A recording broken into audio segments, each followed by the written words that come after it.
Assalamualaikum warahmatullahi wabarakatuh.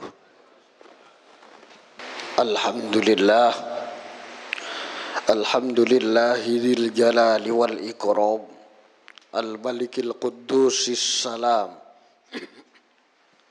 alladzi manna alaina bi an hadana ilal imani wal islam, wa bayyana lana syara'i'ad din minal hududi wal ahkam wa manahijil halali wal haram. Ashhadu an la ilaha illallah wahdahu la syarika lah, syahadata abdin i'tarafa annahu raji'un ila rabbih ta'ala, wa ashhadu anna sayyidana wa nabiyyana Muhammadan abduhu wa rasuluh al-mab'uts li jami'il anam. Allahumma salli wa sallim wa barik ala sayyidina Muhammadin wa ala alihi wa ashabihi ila yaumil khitam, amma ba'du. Qala Allah ta'ala fil Qur'anil Karim, a'udzu billahi minasy syaithanir rajim. Bismillahirrahmanirrahim. Innallaha wa malaikatahu yusalluna 'alan nabi ya ayyuhalladzina amanu sallu 'alaihi wa sallimu taslima. Shadaqallahul azim.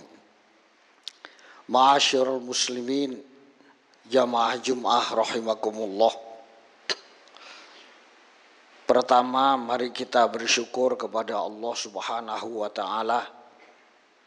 Hingga detik ini Allah masih memberikan keselamatan kepada kita semua, sehingga kita diberi kesempatan oleh Allah untuk beribadah kepadanya, untuk munajat kepada Allah, melaksanakan ibadah Jum'ah di masjid yang penuh berkah ini. Mudah-mudahan dengan semakin banyak bersyukur, Allah akan menambah rahmat dan nikmatnya kepada kita semua. Amin, amin ya rabbal alamin. Yang kedua, mari saya mengajak diri saya sendiri dan juga kepada para jamaah, kita tingkatkan kualitas iman dan takwa kita kepada Allah Subhanahu wa taala. Karena orang yang dipandang mulia di sisi Allah bukan dilihat dari tampan dan cantiknya rupa, bukan dipandang dari sisi kuasa atau tidaknya seseorang, bukan dipandang dari harta kekayaan yang dimilikinya, bukan dipandang dari segi-segi yang lain, tapi sesuai dengan firman Allah, inna akramakum indallahi atqakum, orang yang paling mulia di sisi Allah adalah yang paling bertakwa kepada Allah Subhanahu wa taala. Allah menegaskan dalam firman-Nya yang lain, a'udzubillahi minasyaitonirrajim. Bismillahirrahmanirrahim. Ya ayyuhalladzina amanu ittaqullaha haqqa tuqatih wa la tamutunna illa wa antum muslimun. Wahai orang-orang yang beriman, bertakwalah kalian semua kepada Allah dengan benar-benar bertakwa. Wa la tamutunna, dan jangan sekali-sekali mati illa wa antum muslimun, kecuali dalam keadaan beragama Islam, yakni husnul khotimah. Mudah-mudahan kita semua ditakdirkan dan dicatat oleh Allah sebagai orang-orang yang nanti menghadap Allah dalam keadaan husnul khotimah. Amin, Allahumma amin. Ma'asyiral muslimin rahimakumullah. Kita sekarang berada di bulan Rabiul Awal, di mana pada bulan ini Rasulullah Muhammad sallallahu alaihi wasallam dilahirkan ke dunia. Sebenarnya Nur Muhammad sudah diciptakan sejak awal oleh Allah Subhanahu wa taala. Tapi baginda Rasul secara fisik dilahirkan ke dunia pada bulan Rabiul Awal. Karena itu mari saya mengajak diri saya sendiri dan juga kepada para jamaah, kita agungkan Rasulullah. Kita banyak bersyukur dengan kehadiran Rasulullah Muhammad sallallahu alaihi wasallam dan kita peringati kelahiran baginda Rasul Muhammad sallallahu alaihi wasallam. Banyak orang yang salah paham menyikapi pernyataan-pernyataan terkait dengan baginda Rasul Muhammad sallallahu alaihi wasallam. Memang Rasul adalah manusia. Secara fisik Rasul manusia sebagaimana kita semua. Tapi keistimewaan-keistimewaan yang diberikan oleh Allah kepadanya sungguh sangat banyak sekali yang menjadikan keistimewaan itu menjadi Rasulullah bukan manusia biasa tapi manusia yang luar biasa. Misalnya tentang penciptaan. Allah berfirman dalam hadis qudsi, laulaka lama khalaqtul aflak. Seandainya aku tidak menciptakan engkau Muhammad, pasti aku juga tidak akan menciptakan jagat raya ini termasuk berbagai macam isinya. Karena itu kelahiran Rasulullah harus disyukuri, harus disambut gembira oleh siapapun yang mengaku Rasulullah sebagai Nabiullah Muhammad sallallahu alaihi wasallam. Itu salah satu keistimewaan yang diberikan oleh Allah kepada baginda Rasul Muhammad sallallahu alaihi wasallam. Karena itu patut kita bersyukur dihadirkan Rasulullah. Dengan hadirnya Rasulullah kita dikenalkan kepada Allah Subhanahu wa taala. Tuhan yang patut disembah, tidak ada Tuhan kecuali hanya Allah yang berhak dan wajib kita sembah. Dengan kehadirnya Rasulullah, Rasul memperkenalkan akhlak-akhlak yang terpuji, menjunjung derajat martabat kemanusiaan di muka bumi. Sebelum Rasulullah banyak perbudakan. Wanita diperjualbelikan, budak diperjualbelikan layaknya binatang. Tapi dengan hadirnya Rasulullah semua dihapuskan dengan ajaran-ajaran yang dibawa oleh baginda Rasul Muhammad sallallahu alaihi wasallam. Allah pun di dalam Al-Qur'an berfirman, "Qul bifadlillahi wa birahmatihi falyafrahu." Katakan Muhammad, dengan fadl anugerah Allah dan dengan rahmat Allah, falyafrahu, hendaklah mereka bergembira ria. Al-Imam Jalaluddin As-Suyuti, makna wa birahmatihi adalah dengan rahmat Allah yang sangat agung, yakni hadirnya baginda Rasul Muhammad sallallahu alaihi wasallam. Kita wajib bersyukur dengan kelahiran baginda Rasul Muhammad sallallahu alaihi wasallam. Ma'asyiral muslimin rahimakumullah. Apa yang harus kita lakukan dengan Rabiul Awal, bulan di mana Rasulullah Muhammad sallallahu alaihi wasallam dilahirkan? Pertama, paling tidak kita meniru jejak langkah baginda Rasul Muhammad sallallahu alaihi wasallam.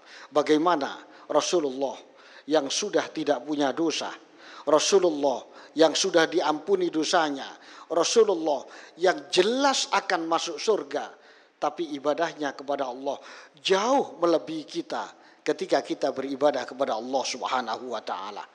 Dalam satu riwayat disebutkan, qama Rasulullah sallallahu alaihi wasallam hatta tawarramat qadamahu. Nabi kalau sedang beribadah kepada Allah di malam hari sampai kedua kakinya bengkak. Ini menandakan Rasulullah yang sudah sangat terpuji, tidak punya dosa, amalnya pasti diterima, jelas masuk surga.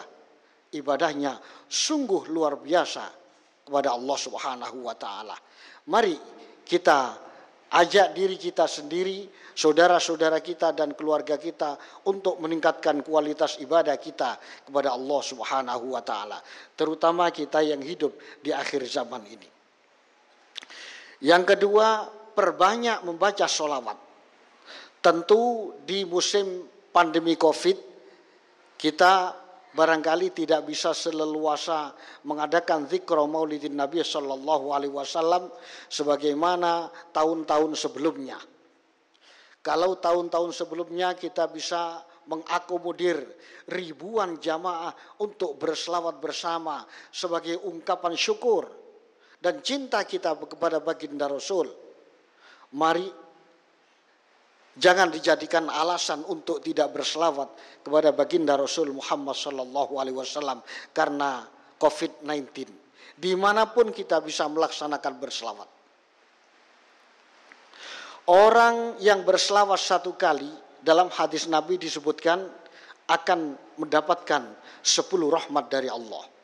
Man shalla alayya salatan sallallahu alaihi biha asyran. Hadis sahih riwayat Muslim. Barang siapa berselawat satu kali kepada aku, kata Nabi, maka Allah akan membalas 10 rahmat kepada orang yang mau membaca selawat tersebut. Selawat apa? Selawat apapun yang telah digubah dan dibikin oleh Rasulullah, para sahabat Nabi, para ulama, para aulia, bisa kita amalkan tanpa membatasi diri. Orang yang bakhil, kata Rasulullah, adalah orang yang tidak mau membaca sholawat kepada aku. Dan orang yang bakhil membaca sholawat ketika nama Nabi disebut nanti, meskipun dia ahlul jannah, kata Rasul, dia nanti bingung untuk mencari pintu surga. Ada orang yang bingung mencari pintu surga, wahuwa min ahlil jannah. Ditanyakan kepada Rasulullah, siapa Rasul? Orang ahli surga yang bingung mencari pintu surga. Yaitu man dzukirtu indahu walam yusalli alayya. Orang yang namaku disebut di sisinya, tapi kemudian tidak mau berselawat kepadaku. Mereka nanti meskipun ahli surga, dia akan kebingungan mencari pintu surga ketika diminta oleh para malaikat untuk masuk ke dalam surga. Ma'asyiral muslimin rahimakumullah. Sangat banyak sekali berbagai macam peristiwa, keunggulan, keistimewaan yang diberikan oleh Allah Subhanahu wa taala, yang diberikan kepada baginda Rasul Muhammad sallallahu alaihi wasallam. Yang jelas harus kita yakini, sebab yang akhir-akhir ini banyak godaan-godaan terhadap akal fikiran manusia yang selalu membesar-besarkan, menganggap Nabi sebagai manusia biasa. Nabi sebagai manusia biasa.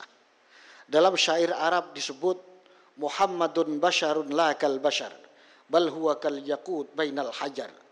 Nabi Muhammad itu bagaikan intan permata, batu mulia di antara batu-batu yang lain.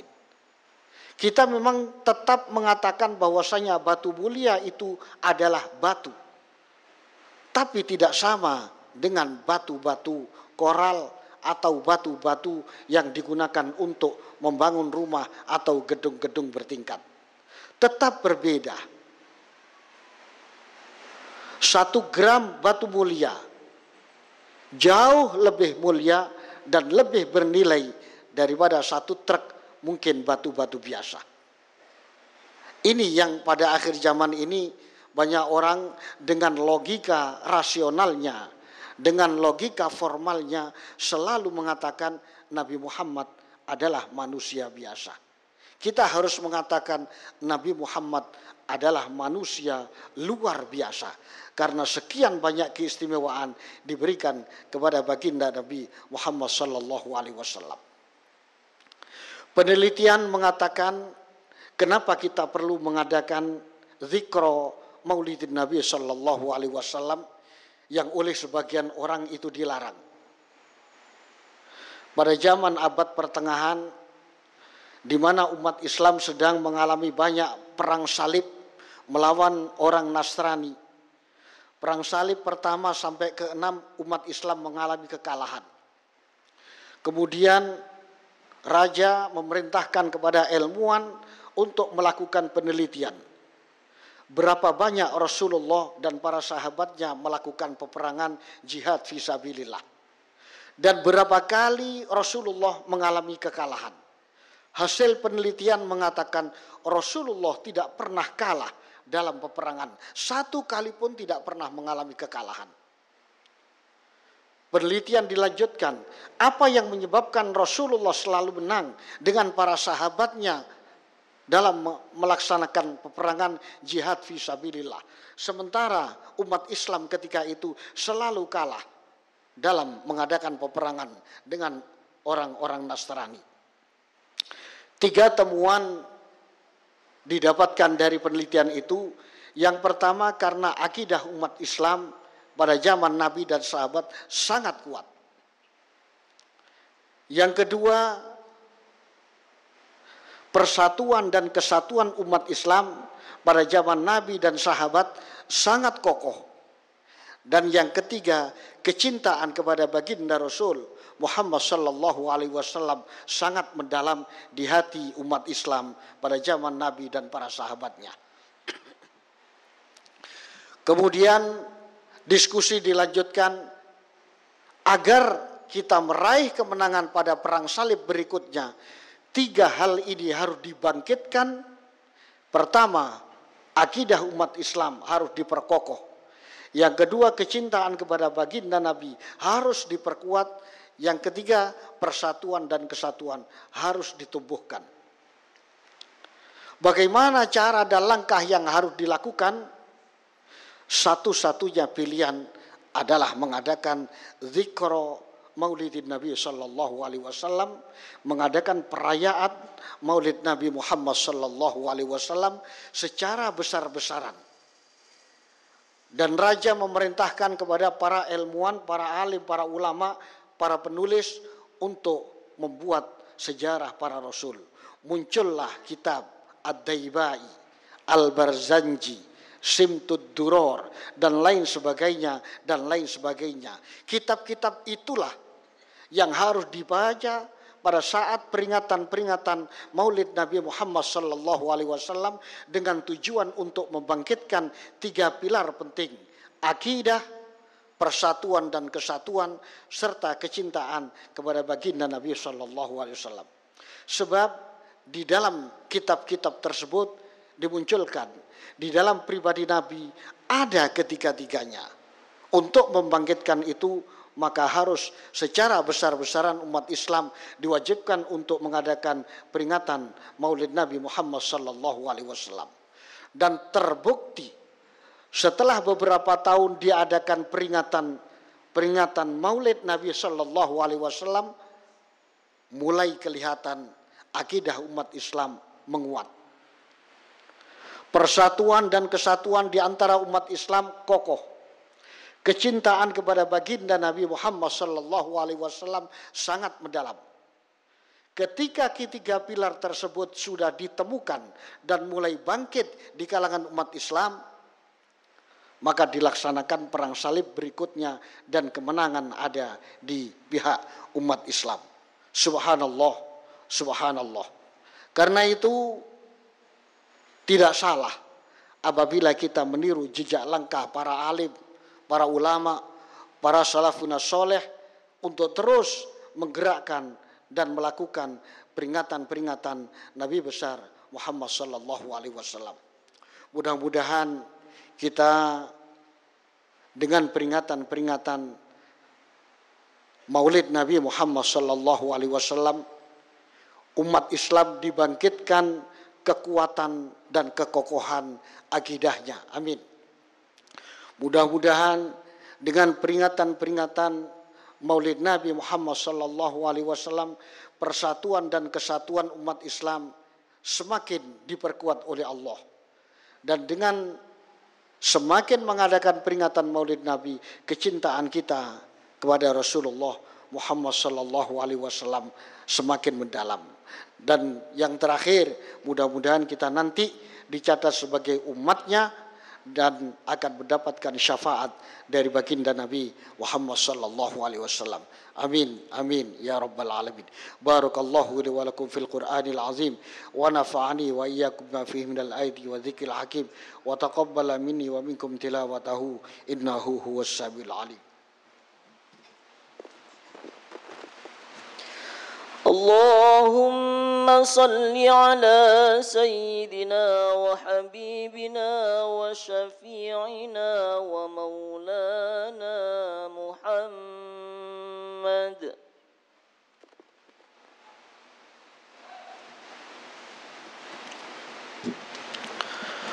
الحمد لله حمدا كثيرا كما أمر. أشهد أن لا إله إلا الله وحده لا شريك له إرغاما لمن جحد به وكفر وأشهد أن سيدنا ونبينا محمدا عبده ورسوله سيد الخلائق والبشر. اللهم صل وسلم على سيدنا محمد وعلى آله وأصحابه إلى دار القرار. أما بعد فيا معاشر المسلمين رحمكم الله أوصيكم ونفسي بتقوى الله. اتقوا الله حق التقوى فقد فاز المتقون. وقال الله تعالى في القرآن الكريم أعوذ بالله من الشيطان الرجيم بسم الله الرحمن الرحيم ومن يتق الله يجعل له مخرجا ويرزقه من حيث لا يحتسب. الآية. وصلوا وسلموا على النبي صلى الله عليه وسلم. قال الله تعالى في القرآن الكريم أعوذ بالله من الشيطان الرجيم إن الله وملائكته يصلون على النبي يا أيها الذين آمنوا صلوا عليه وسلموا تسليما. اللهم صل وسلم على سيدنا محمد وعلى آل سيدنا محمد كما صليت على سيدنا إبراهيم وعلى آل سيدنا إبراهيم في العالمين إنك حميد مجيد. وارض اللهم عن الخلفاء الراشدين أبي بكر وعمر وعثمان وعلي وعن بقية الصحابة والتابعين وتابعي تابعين ومن تبعهم بإحسان إلى يوم الدين. اللهم اغفر للمسلمين والمسلمات والمؤمنين والمؤمنات الأحياء منهم والأموات. اللهم سلمنا والمسلمين وعافنا والمسلمين وقنا وإياهم من شر مصائب الدنيا والدين. ربنا آتنا في الدنيا حسنة وفي الآخرة حسنة وقنا عذاب النار وادخلنا الجنة مع الأبرار يا عزيز يا غفار يا رب العالمين. عباد الله إن الله يأمر بالعدل والإحسان وإيتاء ذي القربى وينهى عن الفحشاء والمنكر والبغي يعظكم لعلكم تذكرون. فاذكروا الله العظيم يذكركم واسألوه من فضله يؤتكم ولذكر الله أجل أكبر. أقيموا الصلاة.